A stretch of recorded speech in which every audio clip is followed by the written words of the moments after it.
Hey everyone, thank you for watching this talk. My name is Connor Strickland, and I'm going to be talking about pictographs from Paint Rock, Texas. Specifically, I'm going to be exploring what these pictographs might tell us about the natives who made them and how they may have viewed the natural world. But before I start getting into that, I want to make a disclaimer and thank some of the Native Americans who have helped us on this project. I want to especially thank Mary Wiggy, Gary Perez, and Matilda Telles. These are natives who have collaborated with us, with the team I'm working on out at this site. And they've been wonderful and very knowledgeable, and they've told us all sorts of things that we would have never thought of on our own. If you haven't already, be sure to watch Gary and Matilda. They have talks as well. They're part of the same panel. And for my disclaimer, I just want to acknowledge that I'm not of Native American descent, and thus this stuff doesn't belong to me in any way. And I'm not trying to claim that I have any authoritative understanding of it. In fact, many people who walk up to it who are natives know what's going on. And I just want to acknowledge that I'm going to be doing a lot of speculating, and I'm coming from a place of reverence, and I don't intend to put words in anybody's mouth. So I really invite any criticism that anybody has, and I'm looking to learn and looking to grow and understand this site better. I'm going to spend my time focusing on the materiality of the rock art. So what that means is how the paints and the methods for application and locations of the paintings on the cliff can inform us about how the creators viewed the natural world and their place within it. I want to make the case that these paintings exist as fixed entities within an otherwise cyclical and dynamic natural order. They are not mere depictions of gods, people, events, or myths, but instead are these things themselves. Nature is something these humans and their art were and are a part of, and thus this specific site is not merely the house or location for these paintings, but the only place where these paintings could exist as they are. The people were themselves participants in the natural order of things, collaborators with it. I want to talk about the setting. Texas is really big. It takes a long time to get from place to place, even in a car. We have every reason to believe that most of the paintings we find at this site were made by people who traveled around on foot and who did so for most of the year. Some of the panels feature horses, but they seem to have been made in the 1800s or since then at least, which means they're not part of the majority that we find at the site. When one thinks of rock art in Texas, they're likely to think about the stuff found in the lower Pecos region. That's down close to the Mexican border, along the Rio Grande. There's hundreds of rock art shelters where people lived for thousands of years, and a seemingly endless supply of very elaborate rock art panels. Many, if not most, of what is found there looks to be highly planned, as the compositions are elaborate and unified. This is a photo of what is probably the most famous one in the area, the White Shaman mural. If you haven't been already, consider booking a tour and grab a copy of the book by the same title by Carolyn Boyd and Kim Cox. The panel is world-class, and the book is truly well done. We also see there's a shelter that has been excavated, and the excavations reveal that people were living in that shelter for thousands of years. I bring up this other rock art to say that this is not what we find at Paint Rock, where I'm studying and where we're going to be focused today. First, the geography is different. It isn't really suited for year-round living. It doesn't have those shelters, and so we don't really think of it as a year-round place. We think of it more as a nomadic stop. To be clear, we really don't know for sure, but this is what makes sense, and we're doing our best guess. The site rests within a large, flat, not very fertile plain. Seemingly out of nowhere, there's a large outcropping of limestone that nearly perfectly runs east to west. On either side of the rock face were springs that likely flowed year-round, but now they are dry as a result of modern farming techniques that depleted the local aquifers. The rock face is a mere 100 meters from the Concho River, and there's a shallow hard-bottom crossing that would have been used by these people. As you look at this photo, this is a very swollen Concho River. I took this photo recently. It's not normally that full, but it does flow year-round. If you look at this map, you can see that up at the top I have an arrow pointing to the cliff face. This is where all of the rock art is found, and there's a spring over to the right. Then down at the bottom of the screen you have the Concho River. Everything in between right now is a mesquite grove. We have reason to think that before it would have been a pecan grove, which would have provided some food and shade for the people passing through. There isn't a lot of shelter, but there is enough of outcroppings of rocks that people would have been able to sleep under it in small numbers. This all adds to us thinking that it would be a good place to pass through because there's food and water and limited shelter. Regarding the rock art, something that makes it different from that lower Pecos region is that for the most part, the compositions are not very unified. This site is cluttered and crowded with works from all types of people, created over hundreds, if not thousands, of years.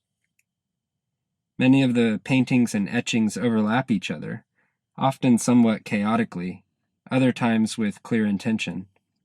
Still, some of the really remarkable paintings remain unadulterated. This site is also heavily vandalized by modern white people from the 1800s or so on. Here we have a couple examples of people scratching or painting their names. It's all over the place. We could do a full talk just about that, but I'm not going to go into it. Within the selection of pictographs at this site, many interact with the sun on specific days of the year, and others interact with formations in the rock itself. We'll mostly be speaking about these today. Here's an example of a pictograph interacting with the pre-existing rock face itself. You'll have to sort of take my word for it that that's a big buffalo up to the left, and where you see the hole in the rock is the buffalo's mouth. There's an unfortunate gentleman with a bow and arrow either being eaten or spat out. The rock art is fundamentally a part of nature itself, in that it is made of the materials found. It is literally inseparable from the natural order of things, in the way that the concho or the trees or the grasses in the area would have been. The paints were made of natural minerals such as iron oxide, otherwise known as hematite, and thorium that would have been ground into a red powder. On the left here we have a chunk of thorium that was found at the site.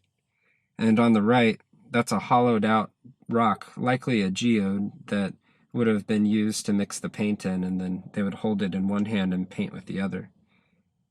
To liquefy the pigment, the ground up stuff, a binder like an animal fat or an emulsifier, such as a soapy yucca root, would be added. I'm going to demonstrate here that this is the powder on the left, and on the right I'm mixing oil in with it. And see, once you mix it up, you've got a paint, and it can go right onto a stone.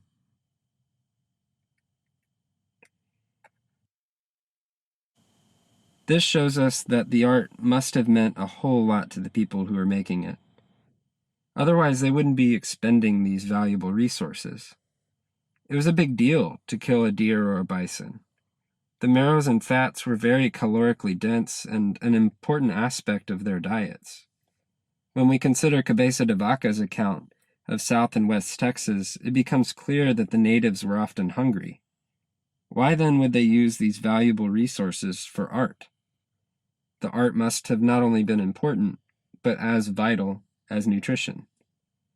They were using the world around them to construct the world around them, and in this way, the art is itself nature. A couple techniques. This handprint is done by aerosol, where they would take a hollowed out bone similar to a straw and blow the paint and use their hand as a stencil. We also have just people dipping their hands in it and using their hand as a handprint, or some things are finger drawn. We also have brushes. That's a deer tail that could have been used to make a brush. And finally, we have some etchings at the site. These would have been either scored with sharp flint tools, like what you see on the left, or what we see on the right is actually a conch shell scratch. So consider that these people were nomadic, yet the rock art stayed in place. In this way, it was for them likely among a small number of constants in their environment. Essentially, they were able to contribute to the natural order of things and make some stable fixtures and measurement tools. Without such things, how can they know who, when, or where they are within the order? Right here, you see one of many circles at the site, and the circles get bisected like this, usually at solar noon, either on an equinox or a solstice or a cross-quarter day. Now, why would they need to know when it is? Lots of reasons, but looking at this corn panel, we can deduce that they were likely farmers in one way or another. So if someone's a farmer, they need to know when the sun is in its cycle and when a good crop can be planted or when a crop could be harvested. The paintings were, in this sense, tools used to measure place and time, almost like calendar markers. They were part of the natural order of things, from the sun and stars to the energy cycles. And this, nature is something that can and will leave you behind if you don't put things in place to help you keep up with it. While the people weren't Aztecs, we know that they shared a lot of worldviews and stories with them. In some places on the wall, very clear depictions of Aztec myths can be found. This one right here is one of them. And if you notice, most of the year it looks like the photo on the left, but at a specific time at solar noon on the equinox, this person is walking up a beam of light. So pulling from Aztec philosophy, therefore, can help us guess at how these people may have viewed things, such as time, place, and their role within the natural order. In a book called Aztec Philosophy, James Maffei states that, quote, time is locative in the sense that it situates things within specific, concrete contexts, rather than within time generally.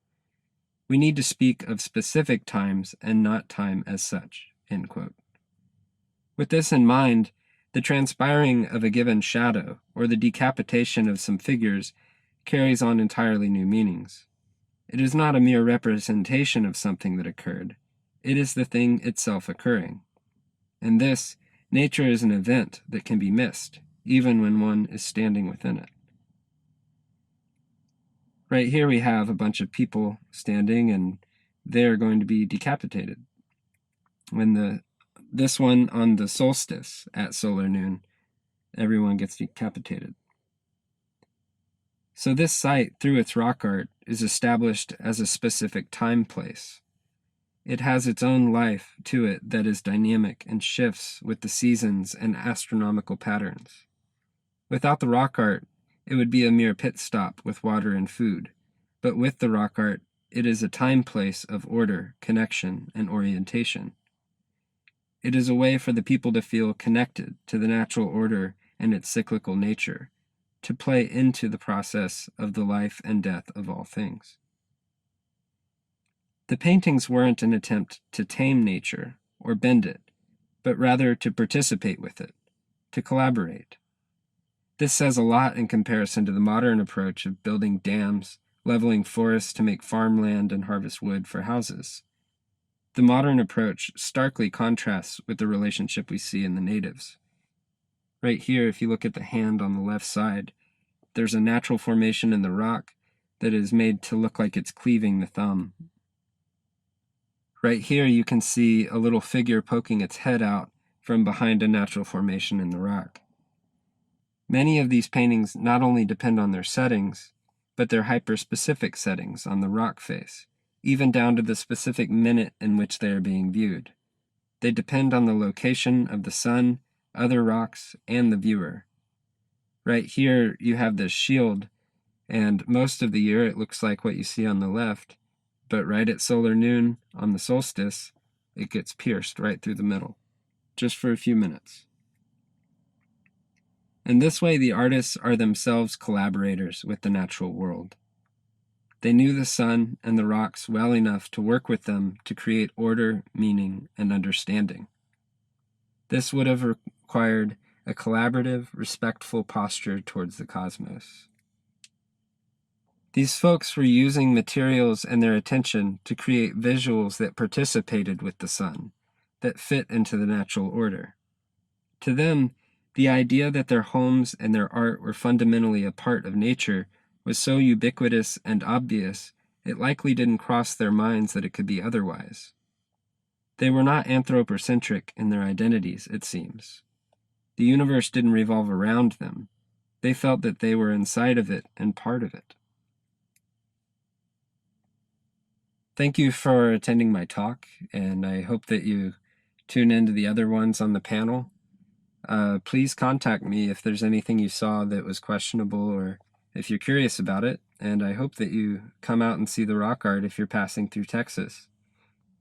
I would like to thank Jeremy Elliott for getting me involved in this project, Bill Campbell for allowing us to access the land, and Kim Cox for his wisdom and help, and also Emma Mercado for helping with this presentation.